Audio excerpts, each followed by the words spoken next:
FRQ2, AP Physics C Mechanics 2025, is based on simple harmonic motion. We are given two springs here. This is of spring constant K. This is of 2K. And we displace this block that was sitting peacefully with unstretched length of springs on either side to X1 on the right side. And then it is held at rest at that point. And then what we did is in this question, we are just supposed to plot the energy charge. So when the block is at x1 right now, we need to plot potential of A, potential of spring B, and the kinetic energy of the block. Obviously, at this point, the block is held at rest, so there is no kinetic. We agree on that. If the block is moved x1 here, this is stretched by x1 and this is compressed by x1. So the x naught for both of them is same. And since the k values are k and 2k, the potential energy of the left one will be k over 2 x1 square, and this one will be 2k over 2 x1 square, which essentially means that it is 2 times k over 2 x1 square. So this over here is UA. If this is UA, then this will be twice of UA, and kinetic is of course 0. So that answers this question. Of course, we have 0 kinetic energy, which is right here. We have potential. Let's say you want to make it, I don't know, maybe 2 bars. So let's make it 2 bars here. And you want to make B double because we just concluded that it is double of UA. So 4 bars that will go right here. That is the answer for this one. Now they're saying that the block is released at x equal to 1, and then when it comes to x equal to x1, derive the speed of the block, and your answer should be in terms of m, k, and x1. And write a fundamental physical. Obviously, the physics principle that we are using is conservation of mechanical energy, or delta ME is 0.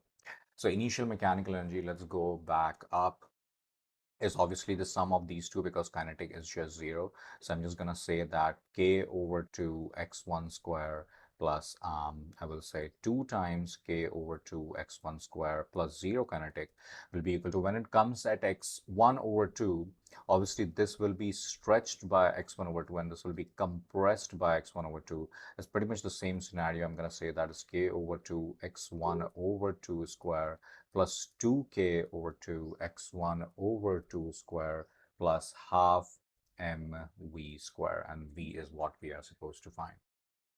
All right, this is all about simplifications, honestly.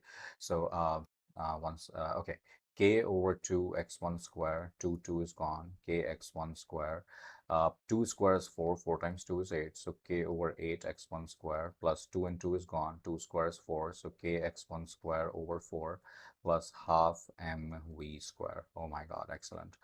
Okay, what is 1 over 2 plus 1? Because this is 1 half plus 1. 1 half plus 1 is 3 half. So 3 half k x1 square. What is 1 over 8 plus 1 over 4? I think that's over 8, 1 plus 2, 3 over 8. So 3 over 8 k x1 square plus half mv square. Oh my goodness. Let's move this over on the left side. So 3 over 2 minus 3 over 8 k x1 square will be equal to half mv1 square.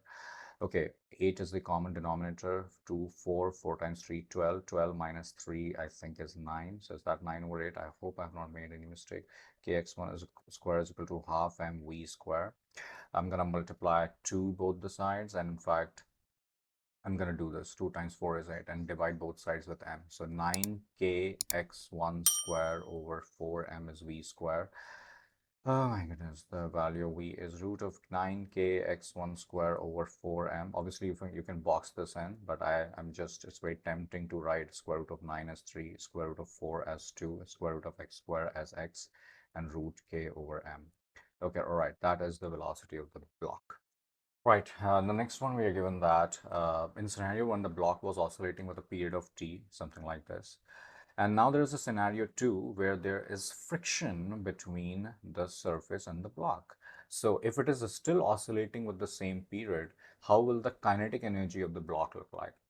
All right, obviously it starts from x1, and x1 it was at rest, correct? So if I'm plotting this point as my maximum where there was x1 earlier, uh, there will be 0 kinetic energy, right? So obviously it will start from here. then at every time period it has to be here, because at every time period it is just coming at the same position, so it will be here. It is a kinetic energy. It can never be negative. So that's one aspect you have to keep in mind. So it is because it is half mv squared. Now, because of this friction, the energy will no longer be conserved and it will be lost in the form of heat. So it starts from here at 1 over 2. Obviously, it will again be 0. Why? Because this is, I'll try to make the scenario. It was over here. That is, this is the equilibrium. It is, it is stretched by x1. Then it will come here when the velocity is supposed to be maximum, and so is the kinetic energy. And then it will come at x1 towards the left, where it is t over 2. And once again, it is at rest. So these points will also be 0. Now, the only thing is, let's say it hits a maximum at t over 4, which is somewhere over here, which is the equilibrium. So it comes like this. It is a square sinusoidal function. The only difference is now at this point, when it is coming back at the same equilibrium position, its velocity will no longer be at the same peak, because it is getting damped over time, you know. So this peak will continuously decrease like this. I'm not going into detail. This is actually an exponential decay. You don't really have to worry about that. Just make sure that your peaks are relatively less than the previous one. So this is how my art looks like. I hope this makes sense. The last question, they are saying that if we now put a scenario 3 where there's a larger mass with the same coefficient of friction,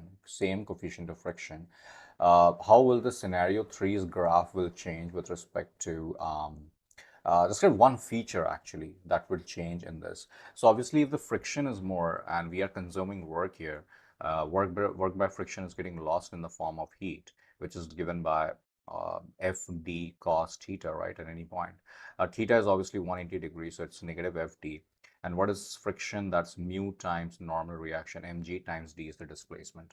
Now, you're not changing mu, you're not changing g, you're not changing d, you're changing m, and you're increasing this. So obviously, can we agree that the work done by the friction is more? And if the work done by the friction is more, the heat lost is more. So if heat lost is more, obviously less kinetic energy will be available at this. So a very simple way to say this is the peaks at in every cycle will now decrease. Although you don't really have to draw this out in your actual AP, but this is how your curve will look like. It will damp even more, even more. So how shall I write this over here?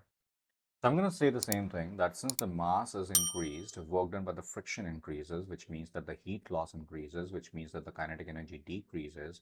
So the peaks in every cycle will decrease with time, right? That's all what you have to write to on points here. I hope this makes sense. If you like this video, please like and subscribe. And if you need tutoring, feel free to reach out. Thank you.